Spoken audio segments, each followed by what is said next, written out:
धर्मराज युधिष्ठिर अपने न्याय और धर्म के लिए जाने जाते थे।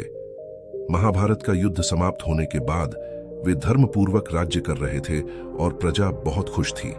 लेकिन एक दिन उनसे भी भूल हो गई। आइए जानते हैं कैसे भीम ने अपने बड़े भाई को उनके द्वारा की गई गलती का एहसास दिलाया। महाभारत का युद्ध खत्म हो गया था। चक्रवर्ती सम्राट महाराज युधिष्ठिर अपने कर्तव्यों का निर्वहन करते हुए राज्य कर रहे थे। वे अक्सर राजपाट से जुड़े कार्यों में व्यस्त रहते थे।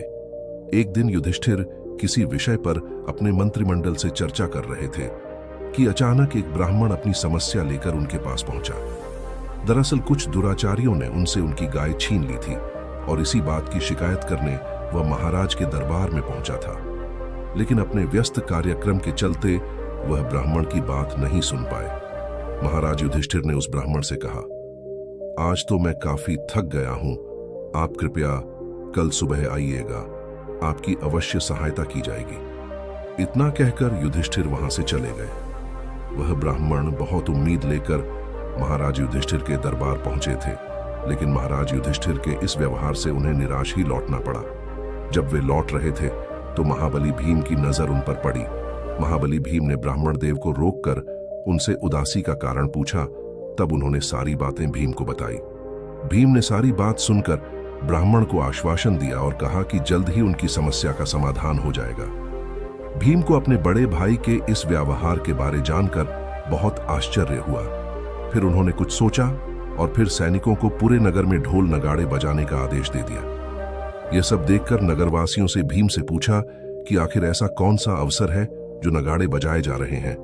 भीम ने कहा, आपको नहीं पता, महाराज युधिष्ठिर ने काल पर विजय प्राप्त कर ली है और इसी अवसर पर ढोल नगाड़े बजाए जा रहे हैं। यह सब सुनकर युधिष्ठिर ने भीम को बुलाकर पूछा, यह सब क्या है भीम? मैंने काल पर कब विजय प्राप्त की?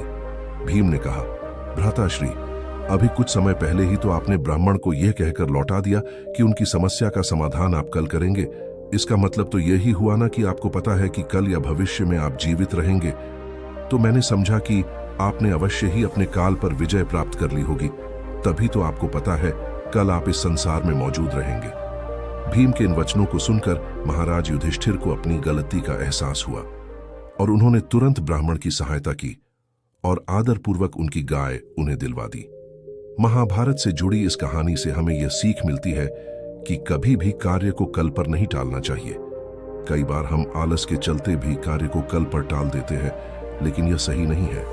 हमें सभी कार्यों को प्राथमिकता देकर आज ही कर लेना चाहिए, क्योंकि कल किसी ने नहीं देखा है।